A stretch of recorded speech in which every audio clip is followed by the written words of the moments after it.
Okay guys, so finally we finished to install the new screen for the MacBook Air M2.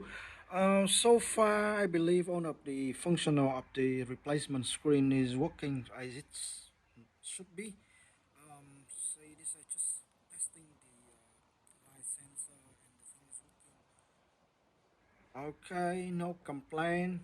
Um, So thank you for watching, and yes, we can replacing the MacBook Air M2. However, just remember, look at this cable here. If you